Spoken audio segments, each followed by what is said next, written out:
Kamala's in-home firearm inspections, violent migrant gangs in New York City, and our special guest, Peter TILEM. I'm Dan Wass. This is The Loaded Mic.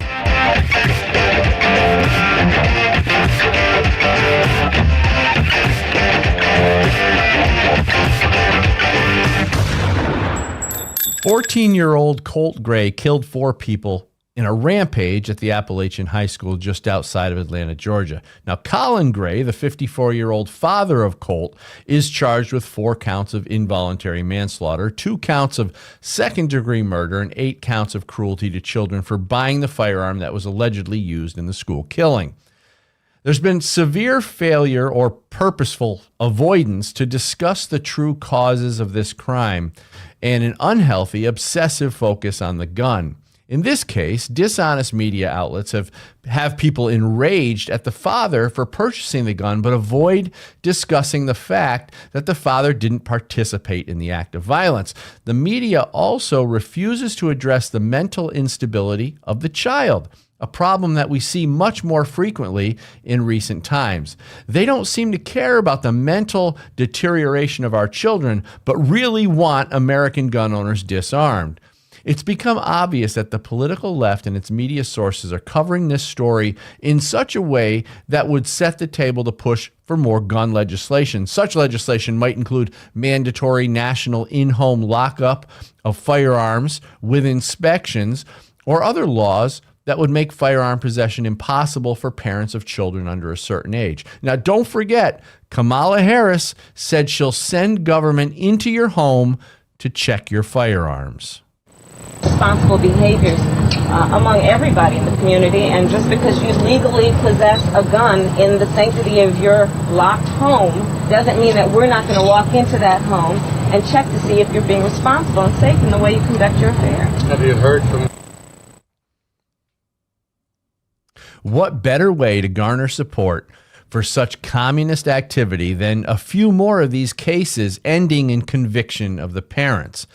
I don't know what the answer for Colin Gray's actions is, and I'm not defending him. His behavior may have been completely irresponsible, but holding him accountable with up to 180 years behind bars would be a concern for all parents moving forward. It seems precedence for this type of punishment has already been created when James and Jennifer Crumbly were convicted after their child committed murder with a firearm.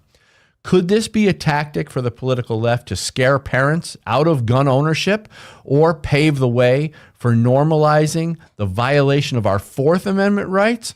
If a parent can be held responsible for a child's actions to such a degree, would it not lead to parents being responsible for lesser crimes or even non-crimes? By such a standard, wouldn't it be possible that eventually parents would be held accountable for their child physically harming another in a schoolyard fight if, for instance, that parent had either trained or paid for their child's karate training? If a standard is set in the courts where a parent is responsible for the actions of the child, shouldn't parents of gang members also be held accountable when their children commit murder? The average age of a gang member is 15 years old, yet those parents are never held accountable. Holding them accountable doesn't move the needle on gun control. For more Second Amendment content, please check out my Good Gun, Bad Guy book series at goodgunbadguy.com. Before we bring John in, let me mention one of our sponsors. This device, KaliKey, removes your AR from the definition of assault weapon. Did you know that when so-called assault weapon ban lists are created, they exclude manually operated bolt-action firearms? Just by dropping this KaliKey into your direct impingement AR, in place of your semi-automatic BCG, you'll have a bolt-action rifle that falls outside the definition of assault weapon. You don't need to do anything else. Give the KaliKey a look, because with it, you could retain all your rifle's features, avoid registration complications, revive your black rifle sales as an FFL, regain the ability to do private party transfers, legally transport across hostile jurisdictions, hunt with your AR in areas like Pennsylvania, enhance long-range precision and quiet or suppressed shooting. KaliKey has state-specific expert attorney opinions on its website and supports grassroots Second Amendment organizations with its sales. KaliKey's mission is to empower customers and claw back our civil liberties. So go to CaliKey.com, use the discount code LOADED. Now, we're going to talk about this topic of parents being held accountable and what that may lead to with, he's so smart, he has more degrees than global warming, John Chiera. Hello, fans. Hi, Dan. Hi, what's going on? We have a sunshiny day here in upstate New York, and here we are. And we're for the first time, we're live on TikTok. Right. Which is a big thing for us. We're going to do the first half of the show here on TikTok. So if you're watching, welcome. But John, there's this serious thing going on. You know, this guy, this 54-year-old father, Right. is being charged with all sorts of. He could go to jail for 180 years. What? So those are my initial thoughts. Like, what kind of precedent are we setting here? Would this lead to just parents getting in trouble if their kid beats up another kid in the school playground, you know, stuff like that? What are your thoughts after hearing that monologue? Well, obviously somebody wants to hold somebody responsible. The kids had mental issues for years, right? That's what I've been seeing. Yeah. So, okay. And why aren't we dealing with that? That's what I would say. I mean, it's interesting how after these events you find out all these things that have happened before and nobody ever did anything about them. You know, what happened to red flag laws? Did we call the cops on the kid next door who's acting like a crazy person? I don't know. Yeah. It's hard to be preemptive about that kind of stuff because you don't know what somebody might do. Well, that's the down thing. the line. And that's why I'm against red flag laws, Right, because they're exactly. used all the time in bad faith. You're assuming intent, which is something that happens all the time and is never correct. If the kid has never done anything wrong, then I suppose there's no reason that he should be in trouble. But if he's showing signs of being crazy, then, you know, then the right thing for parents to do would be have him seek some psychological help and try to get his stuff figured out. Because, I mean, we all go through psychological issues. That's part of being human. Let's figure it out and let's work on those issues is my point. Rather than, you know, creating precedents with this father, throwing him in jail, and then saying, well, now we're going to have to come into your home. And if you're a gun owner and you have children under 18, we're going to come into your home and we're going to have mandatory inspections of your firearms and the way they're locked up or whatever. But can you see it happening? No. Kamala Harris just said she would do that. That's the plan, right? Okay, there we go. Every time one of these stories comes out, whether it's a Vegas killing, whether it's Parkland, whether it's one of these school killings, there's always an agenda attached to it. Yep. And with this one here, it scares me because it looks like our Democrats would love to attach some sort of unconstitutional legislation. And just because you legally possess a gun in the sanctity of your locked home doesn't mean that we're not going to walk into that home and check to see if you're being responsible. They want to blame the parents. But in every other part of their agenda, they're trying to take power away from the parents. Exactly. And give it to the state. Yeah. So which is it? You know, that's pretty confusing. Yeah, in other words, hide your kids' mental instability when the teacher's in the classroom convincing him that he's a girl. Big time. Hide that from the parents. They shouldn't be responsible there, but yet hold them responsible when it comes to a firearm-related issue. This stuff needs to be laid out on a table, and some kind of rules have to be put in place that are common sense and don't infringe on individual liberty, which all these things do. They're always trying to find ways to make somebody responsible for something that they really don't have any way to be responsible for. And yet they want the state to take over and educate the children, but nobody's holding the state responsible for any of this. It's upside down and backwards, like everything else. Well, it all leads to over influence by the government or giving more power. It always leads to more power to the government. Government keeps getting bigger and bigger, and our power under the Constitution and Bill of Rights keeps getting squashed and keeps getting smaller, or at least appears to be smaller. Well, it appears to be, especially since a lot of this stuff is going against the First and Second Amendment. Yeah. The first two amendments, they're just running roughshod over them in many ways and saying, no, that doesn't matter. Things are different than they used to be, so we have to deal with these things differently. I hear that argument so much in so many areas of politics, society, religion, everything else. Everything's different than it used to be. Well, the things on the outside are different, but we're not different on the inside. Right. We're just being triggered by different stimuli. So we can still deal with ourselves the way we deal with ourselves, and we don't need the government knocking on your door and forcing their way into your house. Yeah. Exactly. But that's what they want to do. And as soon as government seems to get more power, they're talking about a lot of global stuff too, a lot of global government stuff right now. They just, I don't want to talk too much about it because I don't have all the details, but they're passing new policies at the global level. And they're trying to, with the idea of this one world government, which really scares me. It's We're trying to hold people accountable for what they say in this country and hold them responsible in other countries, right? Completely different cultures, right? Totally different geographic cultures, Right. everything. What does Tim Walz say? Mind your own business. Well, I just, it would be such a disaster and basically our Constitution and Bill of Rights would be just senseless. It would look silly. Right. It would make those documents look silly. Right.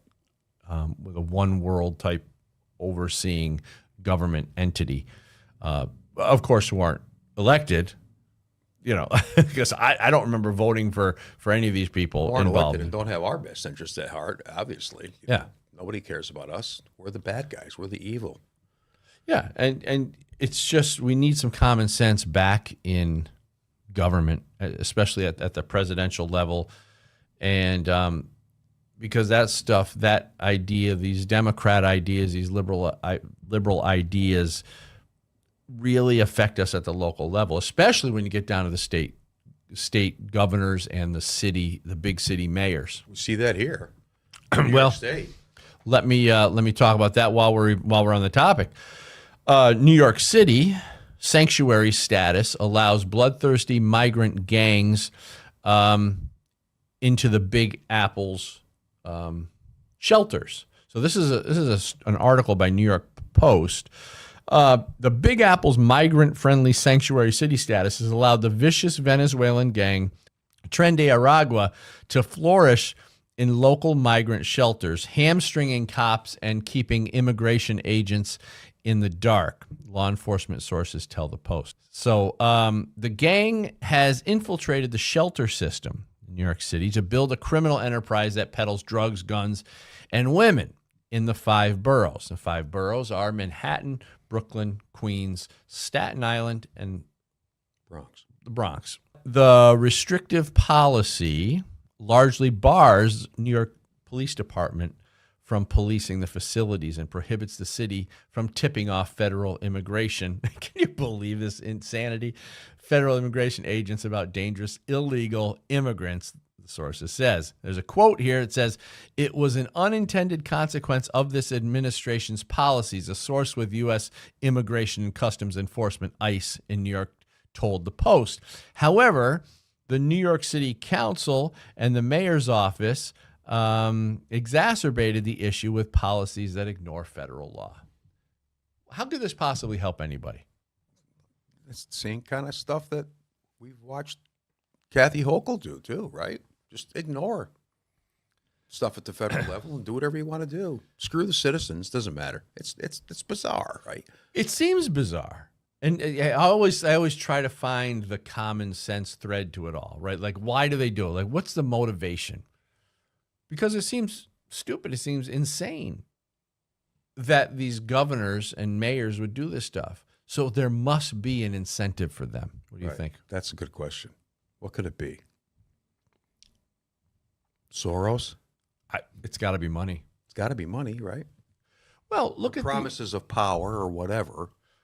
Well, look, yeah, exactly. I always look at it like, I bet you these people are being promised generational wealth. So, in other words, their grandkids or great-grandkids will be financially set up forever if they do these things and ruin their state.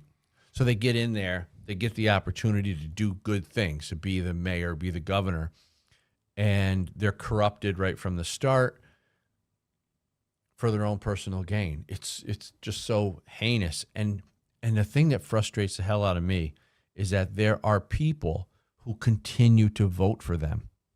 Yep. It doesn't make any sense. Well, it's really weird, though, that you would think that in this day and age that people are getting into public office, and that's what the plan is, right? The plan is to subvert everything for personal gain. I mean, isn't that the evil that we're all afraid of happening? You know, our leadership being corrupted and taken over by outside forces that don't have our best interest at heart. I mean, that's why the red flag should go up. This is why so many arguments I hear, well, things like election integrity and stuff. I'm like, you can look at all these things that happened in 2020 and have no questions about anything. Like nothing possibly could have went wrong. And now in some states, they're insisting on paper ballots, and people are all up in arms about it and stuff. Well, because I can verify the paper. There it is. Yeah. I can look at it. You can look at it. Right. We can agree that it says this. Put it in that pile, as opposed to what's who knows? what's the problem you have with paper ballots? I don't have any problem with paper ballots. I mean, the ones who are Because it's harder to cheat. That's why. Well, I know. That's what it looks like, though. This is the problem: is all these things that we look at and comment on all are set up to look like scams.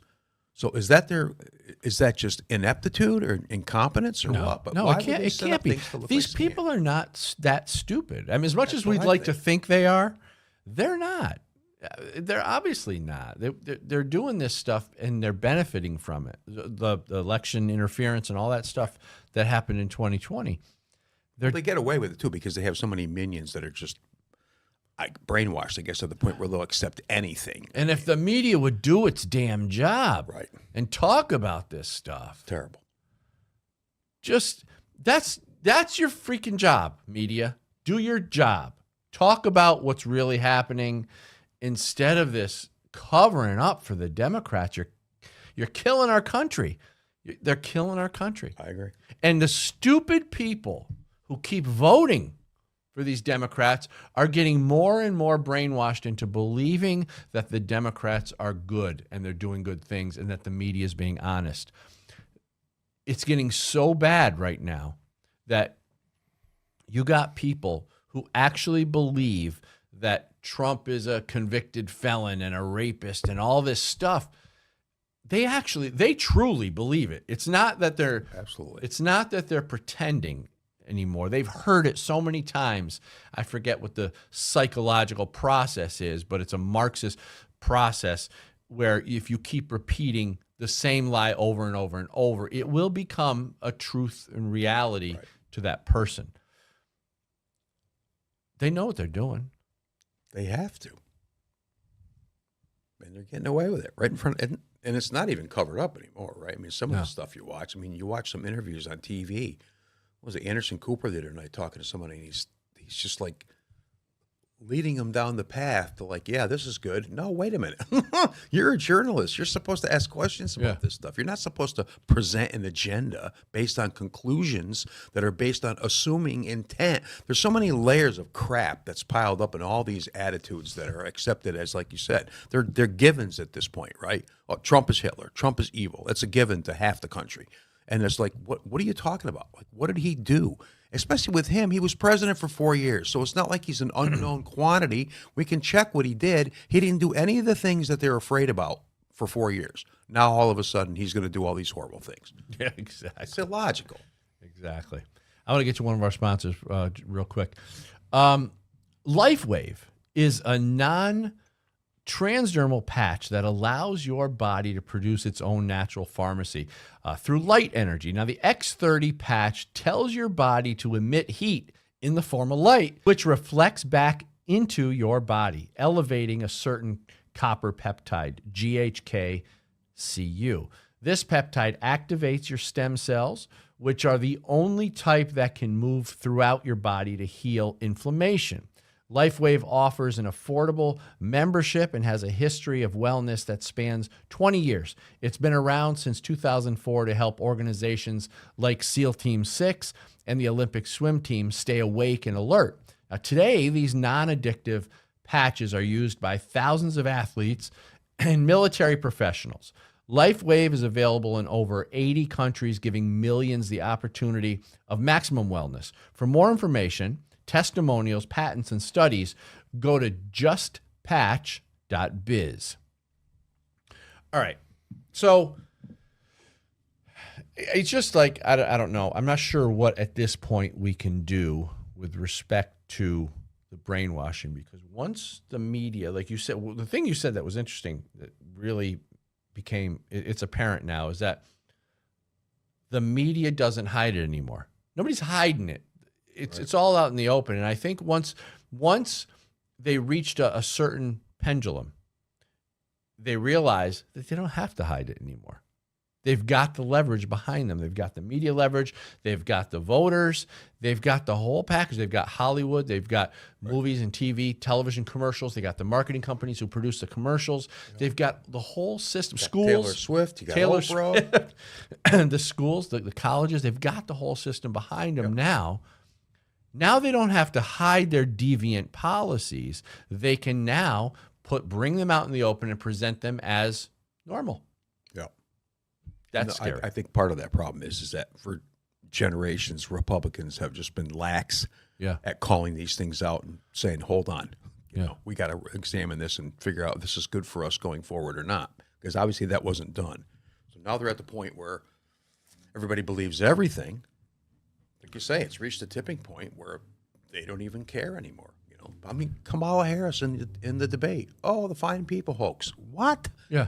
Everybody knows that's fake for 3.5 years, and you bring it up in a presidential debate in front of millions of people on network TV. I mean, talk about gall. Because and I think when they do that, they're speaking to that portion of people in our society who are already convinced and brainwashed. And they're throwing it in the rest of our faces, saying, "See, it doesn't matter what doesn't I say. matter. They Exactly. believe anything I say. I'm the one. Yeah. Joy, joy, joy. Yeah. Yeah, they're exactly. They're throwing it in our faces, laughing at us, saying, it doesn't matter what you think. We've got the narrative now. We've gained a grasp on the narrative. We control the narrative. We control the minds of almost half the population. We can manipulate them like puppets now at this point because they've been so indoctrinated for so long. Yep. And they're laughing at Republicans saying, screw you. We don't care anymore what you think. We're going to do what we want. That's a real point in our society. That was the tipping point. They made it over that hump. Now we got, as far as the narrative goes, we're fighting desperately. Well, did you hear, what's his name, the guy in Pennsylvania that just announced today that they turned some county in Pennsylvania red from blue? Oh, the guy yes. that was out getting all the voter registrations and stuff. Now there's more Republicans registered in that county. Scott, what's his name? I don't know. Scott Adams talks about it a lot. But yeah. Scott Presley. A good kid. He looks like he's really doing a lot of hard work. Something. Yeah. You know, that's what I'm saying, you know. And I talk to people locally here, you know, like, what can we do? Let's go out and, you know, we need to knock on doors. We need to do whatever we need to do. First of all, we got to make sure that Republicans go out and vote. Yeah. They can't sit on their butts and think that everything's going to be all right. Oh, I'm in New York State. It doesn't count. You still got to vote. The numbers need to be there so that people can see what's happening and what people care about. Yeah, and watch the trends as we turn more counties in red. And watch the trends, because the more we do that, like let's say we don't turn New York State, red. New York State doesn't vote for Trump.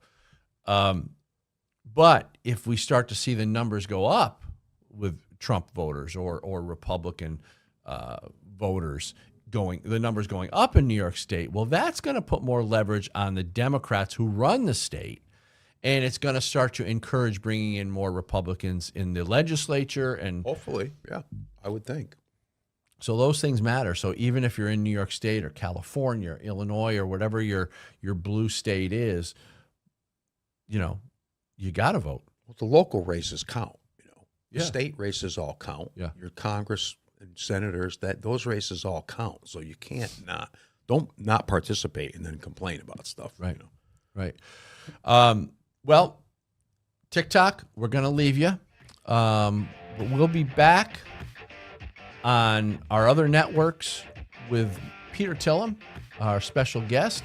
And thank you so much for watching. I'm Dan Wass, and the Second Amendment is not a privilege. It's your right. The Cali Key removes your AR from the definition of an assault weapon. It lets you keep your rifle with all its features, avoid registration hassles, and transport in hostile jurisdictions. The Cali Key also lets you hunt in jurisdictions like Pennsylvania and enhances long-range precision shooting. Cali Key's expert legal opinions empower informed decisions, and sales help grassroots Second Amendment organizations. Cali Key is your tool to keep and equip your AR, empower yourself, and defend your civil rights.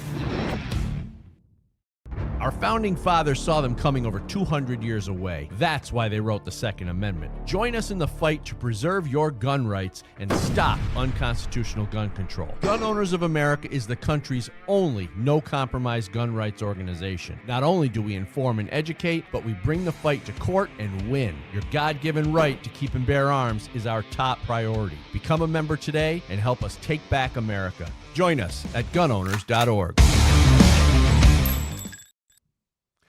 It doesn't matter where you live in the United States. If you're a gun owner, you keep your eyes on states like California, Illinois, Massachusetts, Connecticut, New York. And you do that because where the blue states are and the unconstitutional gun laws, you get to see what they really want to do with respect to your Second Amendment. So today, we're going to talk about New York State with our special guest, attorney and founder of New York Tax Defense, Peter TILEM. I appreciate that. Thank you. So Peter, thanks for coming on the show. There's so much to talk about with respect to New York gun law. I wanted to start off with tell us a little bit about yourself, so people know who you are and how you got to where you are. So you're kind of your quick bio. Okay, well, I was this very unique, almost unicorn in that I grew up in Brooklyn, and when I turned 21, I applied for a New York City gun license. I got a target license at that point, and I went to law school soon thereafter, and immediately joined the district attorney's office in Manhattan. And I was one of the few gun owners, maybe the only gun owner in the Manhattan District Attorney's Office at that time. So I kind of came to the District Attorney's Office with that hobby and that enjoyment. And so when I started being able to specialize, I spent a lot of time working on gun cases. And I realized that we were getting them wrong, that the police didn't know what the gun laws were, that the judges didn't know what the gun laws were, and that the prosecutors didn't know what the gun laws were. So I got very involved in New York gun laws and New York gun cases at the district attorney's office. I joined a group called the FIREARMS Trafficking Unit. I was in this unit where we would investigate how guns were illegally flowing into New York and the interaction between people bringing drugs down south from New York and then buying guns with that money and turning around and shipping those guns back to New York. So I worked on that. I did a lot of gun cases over the years as a prosecutor, and after 10 years, I decided to start my own firm. So the natural progression was to start representing gun owners. And I've been doing this for over 33 years. Well, we certainly appreciate it, especially here in New York. And before we get into New York Tax Defense, which I definitely want you to tell people about, I'm happy now to have you, I guess, on retainer, as you call it, right? That's correct. So, and because carrying a gun in New York is it's a special thing, because we have to be careful, really, is what we. But what I want to do before we get into New York Tax Defense, I really would like you to help us understand New York gun laws in kind of a historical context, where we start before Bruin and the laws that triggered the Bruin, New York State Rifle and Pistol, and then what happened as a result of Bruin, and then what happened when Kathy Hochul brought in CCIA, and where we are now. Can you kind of give us bullet points in that order? Absolutely. So New York was a very, very difficult place to get a gun, especially a license to carry a gun. It's still difficult to get a license to carry a gun. It's still difficult to get a license to have a gun. New York State is one of the few states where you can't touch a gun. You can't go to a gun store and handle a gun. You can't go to the gun range and shoot your friend's gun. You can't own a gun in your home without a license issued by New York State. And it's a felony if you touch a gun in New York State without having a New York State issued license. So, but they did issue licenses, and they were really for people who had connections or had money. One of the criteria was if you transported a lot of cash. So, So it was May issue, right? It was May issue. It was May issue, and the issue was whether there was something about your situation distinguished you in your need for self-protection from the rest of the society. And as the Supreme Court pointed out, that's actually the very definition of something that's not a right. That's specifically, they're talking about something that's a special privilege. Right. But New York State required that you showed proper cause, that you showed a valid reason why you were different than the rest of society. And there's a presumption that people in New York cannot carry guns. But what about you is different? And you had to show that to get a gun license. Yeah. And for those few of us that had gun licenses at the time, there were very few restrictions because the government understood these were people that were politically connected or had financial means, and they didn't want to give those people a hard time. So there were very few restrictions about where you can carry, when you can carry, how you can carry. And then all of a sudden, the Supreme Court said to New York, proper cause is unconstitutional. You have to issue gun licenses to pretty much everyone. And that was Bruin, right? New York's reaction was, if you're telling us that we have to issue gun licenses to everyone, we're going to make it such that there is no place for them to be able to carry. And we're going to make it so dangerous for them to carry a gun and so difficult that they're just going to leave it home. And so they passed a law that they called, and you got to love the names, the Concealed Carry Improvement Act. Yes, exactly. Because there was something wrong with concealed carry and it needed to be improved. Right. Improved to their standards. Improved to their standards. So one of the things they said was, okay, you can't carry it in any kind of medical facility, hospital, doctor's office, optometrist office. Was it places you of can't worship? carry it in any government building. You can't carry it in any church or synagogue. You can't carry it in any theater or entertainment venue or casino. In other words, anywhere you would go. Well, anywhere you would go, and not only that, but anywhere you would go that you said, you know what, this is a place where I should probably have a gun. Yeah. Those were the places that they said, okay, you're not carrying there. No transportation hubs, no subways, no buses, no trains, no zoos, no parks, on and on and on. And not only that, but we don't want you to leave it in your car. We won't want you to leave it in. We want you to leave it in your house when you leave in the morning. So we're going to make special rules that you can't leave it in your car. You have to, if you want to leave it in your car, you have to have it in a lockbox, a fireproof safe. It's got to be attached to the vehicle. And so it was just all these laws that were specially designed to make sure that when you left the house in the morning, you looked at your day and you said, there's no place I can carry it, and I don't want to bother, and I don't want to get myself in trouble. Yeah. And by the way, it was a felony, even though you already had been issued a license, even though you had gone through a 6-month process, and it's anywhere from 6 months to a year and a half, even though you've paid the exorbitant fees, if you carry in one of those places, it's a felony. And so all of that stuff was immediately litigated. And judges in both the Northern District of New York and the Western District of New York struck down many of the provisions of the Concealed Carry Improvement Act. Can you tell us what the provisions were? I know one of them was social media requirements, and one. Well, that was the other aspect of it. Okay. What they did was, the other aspect of the Concealed Carry Improvement Act was not only did they make it so that you couldn't carry the gun, but they also made it much more difficult to apply for a license. They got rid of the proper cause, like the Supreme Court told them to, but they said, okay, now you're going to need 4 references. You're going to need to disclose your social media accounts. Household members? For the licensing officer, you need permission from your household members. You need 4 reference letters. And it was really just an attempt to do everything that they can to make it as difficult as possible to get a gun.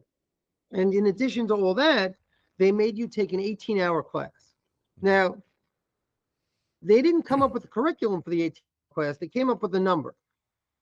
And I assume that number was based upon, well, what's the most we could possibly do to make it as difficult as possible for people without the Supreme Court striking us down again. And so in addition to all the other paperwork requirements, before you can get a concealed carry license in New York, you have to do an 18-hour concealed carry class.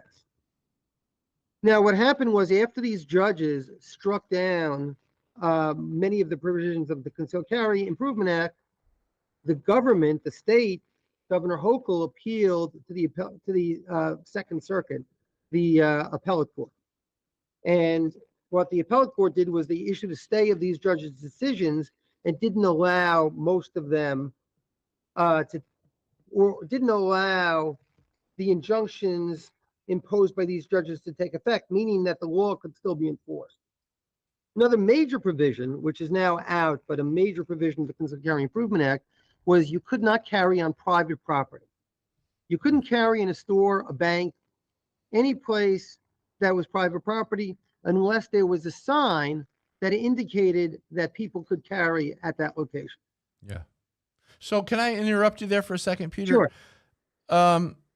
To me, that sounds like Kathy Hochul said she declared all businesses gun-free zones and required the businesses to post a sign saying they're not.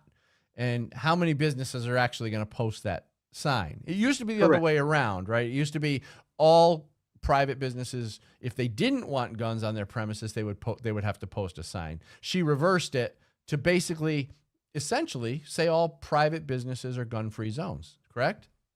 That's what she did. Now, that's since been overturned and is no longer the law in New York State. So the law has been rewritten now?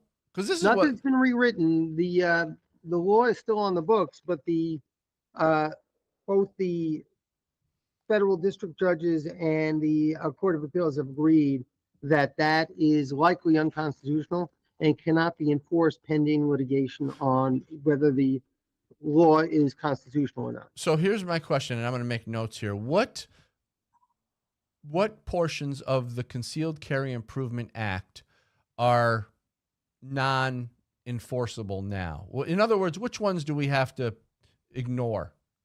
Okay, so right now the biggest one is what they call restricted locations, which are the private property, stores open to the public, restaurants, etc. Those provisions that require the stores to post a sign before you can carry, that's been ruled unconstitutional and is not being enforced in New York State anymore. The federal courts are not allowing them to enforce it. Okay. Other locations where you can carry a gun now because of judicial action. And I hate giving out these locations because I want to caution that this can change later on today. We're waiting for a potential decision from the Second Circuit. The Second Circuit was just overturned by the U.S. Supreme Court on this issue, and we don't know if any day they're going to modify their injunction. Mm-hmm. So as of right now, you can carry a gun in a restaurant that also has a bar in it. You can carry in the restaurant portion of a bar of a restaurant that has a bar. You can carry in banquet halls. You can carry in parks, and you can carry. The houses of worship has been modified to now make it so that you can carry if you have permission from the head of the congregation. For example, if he designates you or she designates you as a person responsible for security, you can carry there. Mm-hmm. And then there's still litigation going on about many other locations. Okay. Okay. What about the social media? That's been Social media has been stayed. It's been ruled unconstitutional. Okay. And although it's still on many applications, you don't have to fill that out. You can just write on there that it's stayed by the action of the circuit court. anything else that you can think of that we don't have to be concerned with? Because there was a whole list of stuff in there in that CCIA. Whole list of stuff. Look, it's literally changing every day. Okay. And so, the best thing to do is if you're going to a place where certainly if it's on the list of the CCIA locations that you can't carry, you just need to get updated information before you carry in one of those locations. Okay. So it's still somewhat of a gray area, and It's New York gun It's owners not are only a gray area, but it's changing all the time. And it's not changing in a way that, okay, I'm going to get in a little bit of trouble. It's a felony. So, New York is really accomplishing their goal, which is to make it so difficult and so confusing and so scary for New York gun owners that people just leave their guns at home. Yeah. Let me get to, we got so much more to talk about. Let me get to one of our sponsors real quick here, Peter. You want to know who's fighting for your gun rights? Gun Owners of America. Now, GOA is the no compromise gun rights group, and I urge everyone to become a member at gunowners.org. Well, what have they done? Well, GOA secured a preliminary injunction against the ATF pistol brace rule. GOA members submitted a record 85,000 plus comments opposing the ATF's universal registration check rule. They helped enact permitless carry in Nebraska and Florida. GOA secured victories in California, Illinois, New Mexico, New York, Oregon, Pennsylvania, and Virginia. Plus, they won 2 legal victories against the ATF's zero-tolerance policy. And GOA fought to overturn Joe Biden's ban on funding hunter education, shooting sports, and archery in schools. So with the constant attacks on our Second Amendment, we often ask ourselves, well, what can I do about it? Well, this is what you can do. You can become a member at gunowners.org and help us save the Second Amendment. Well, Peter, thank you. That was a lot of good information about New York. And is there anything else about the gun laws that you think New York gun owners should know right now? Well, one thing is that, and this is major news. My firm is suing New York City. We are suing New York City. We have 2 major claims in our lawsuit. We brought a class action against them. One is that people are waiting too long to get their gun licenses. Often people are waiting 1.5 years to get a gun license. And the other one is we contend that New York is obligated under the Second Amendment and the full faith and credit clause of the U.S. Constitution to accept the gun licenses of every other state. Right now, New York City doesn't accept the gun licenses of anywhere. They don't even accept the gun licenses of Westchester County, which is in New York State, right on the border of New York City. You need a special New York City carry license in order to be able to carry a gun in New York. And we are in federal court basically trying to get those laws overturned.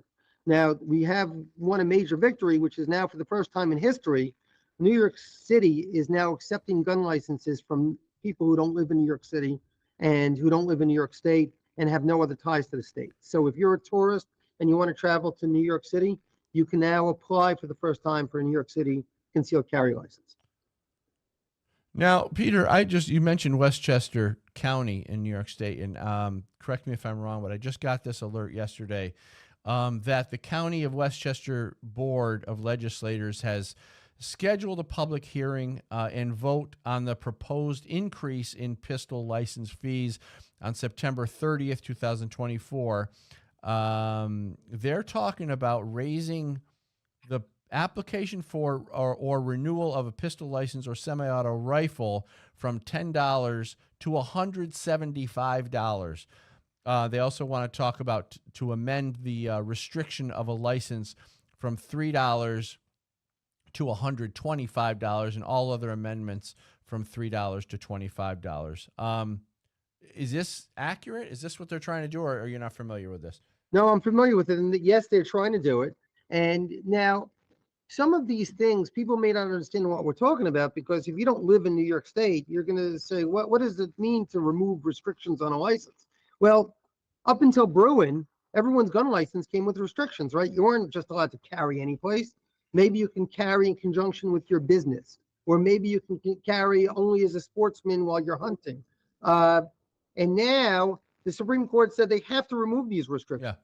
But if you want to apply for your constitutional right, they want to charge you $175. Do you know that when you want to buy a gun in New York, you have to amend your gun license and add that gun? Every gun is listed with its serial number on the back of your gun license. So that's an amendment. $25 every time you want to buy a gun. That's on top of the NICS fee, and that's on top of paying for the gun, and that's on top of the sales tax. They're going to charge you $25 to amend your license. Wow. Yeah, that's I wasn't exactly sure. Thanks for explaining that. Yeah, people don't understand it. They just don't understand what we deal with in New York State. But we can move. We can always move. But some of us would choose to stay here and fight. That's and my people problem. are moving. People are moving. Yes, that's true. Okay, so Peter, I wanted to get into New York tax defense. What you've done here is something unique and specially tailored for New York State. We appreciate it very much. Trust me. And but could you explain to us what New York tax defense actually is? Because it's not an insurance, but it's something else. Can you explain it? Sure. So I believe it's 49 states or so that have some form of concealed carry insurance. It may be 48 states. I'm not sure about the state of Washington, but 48, 49 states have some form of concealed carry insurance. New York used to have concealed carry insurance. All the concealed carry insurance companies used to do business here. And then about 10 years ago, our anti-gun governor, Governor Cuomo, turned the insurance department loose on these companies and threw them all out of New York. And as Second Amendment attorneys, I was really angered by that. And especially because here we're the enemy and they want us to be vulnerable. They don't want us to have the protection of concealed carry insurance or a law firm behind us. So I had this concept that we could reinvent this as a prepaid legal plan for gun owners that was very similar, but not identical, but very similar to the concealed carry insurance that used to be available in New York. Problem is, I'm a busy attorney, and when am I going to have time to develop such a program? And this was really a new category that I was building from scratch. And so I had the idea in my mind for some time, and then all of a sudden in 2020, the court shut down, and I spent March, April, and May of 2020 developing New York tax defense. And so we went live June 1st of 2020. It's an extremely popular program for New York gun owners. As you can hear, if you're a gun owner in New York, you're the enemy. If you're a member of New York Tax Defense, which is just a prepaid legal plan for gun owners, then not only do you get up to $250,000 of criminal defense representation in the event that you're involved in a self-defense incident with any lawful weapon, but you also have the full backing of my law firm as you go through your life as a concealed carry holder. You can ask us Second Amendment questions. We're here to answer our clients' questions. We will represent people in the event that there's a civil suit filed by the person that they're involved in the self-defense incident with. And it's very similar to the insurance that New York has lost, but are no longer available. The price point is very similar. We have plans starting at $32 a month. And so it's an extremely popular program for New York gun owners. Yeah, as soon as I heard you on our friend Anthony Calandro's show, I bought in. I think it's a great thing. You know, it's just knowing that I have you in my back pocket should something go wrong. It's just I feel better about it, knowing that I have all that available, those available attorney fees covered for me should something, occur. It just makes sense for me, and I think especially like you said in New York State, gun owners are the enemy to the government. The government is out to get us. It's pretty clear, and just knowing that we have attorneys on our side, it's a good thing. But it's not an insurance, correct? Could you explain the difference between having an insurance, like say, I don't know, what are some of the insurances? The Carry Guard, I think. Some of the other ones. Can you explain the difference? USTCA, CCW Safe, these types of programs. So in those cases, you're really buying an insurance policy that gives you money to pay for a criminal defense attorney, pay for bail, and pay for an expert witness if you need the expert witness during the trial. we can't do all of that, but what you're doing is you're prepaying our legal fees for our law firm. We can't help you with bail. I mean, we will help you with bail, but we can't pay your bail for you because we're not an insurance company. We can't get you an expert witness, although we can help you find one. We can't pay for it. But the big part of any expense with any kind of self-defense incident, especially a shooting, is the criminal defense representation, which could run into the hundreds of thousands of dollars. In our case, you can start with plans that give you up to $250,000 of criminal defense representation, up to unlimited criminal defense representation if you're involved in a self-defense incident. And we will represent you. But not only that, there's a major advantage here, right? If you had one of those insurance companies, you're calling a hotline and they're going to get some money out to you and maybe recommend attorneys for you. But if you think about a situation where a person calls 911 because someone tried to break into their home at 3 o'clock in the morning and the person is now lying, shot in their living room, and they were a member of New York Tax Defense, then we are already your attorneys, right? The police are on their way. You call us. And ultimately, our representation is going to begin right then and there. First of all, the police are not allowed to question you until we arrive because you're already represented by an attorney. You've already retained an attorney. And so it's very nice to have an attorney on retainer, ready to go. Our phones are answered 24 hours a day, and we can literally get an attorney out to you to represent you even during the investigative stage of this incident. That was my which is often the most critical. That was my question, is like, what happens if this is off business hours? You can still get a hold of your firm. Our phone, listen, we're a criminal defense firm. Even before New York Tax Defense, our phones were answered 24 hours a day, 7 days a week. Yep. That means if you need an attorney in an emergency, you can get an attorney on the phone. Yep. Yep. So I'm glad to hear that people are using this, because we didn't have anything. I know a while back I was looking into it myself for insurance, and there were 2 states that you couldn't get it. You just couldn't get, and New York State was one of them. I forget what the other, maybe Hawaii or something. I don't know. I forget what the other state was. I think it's Washington State. Washington State. Okay. So this is a great thing. It's at least some kind of coverage until we can get some of these.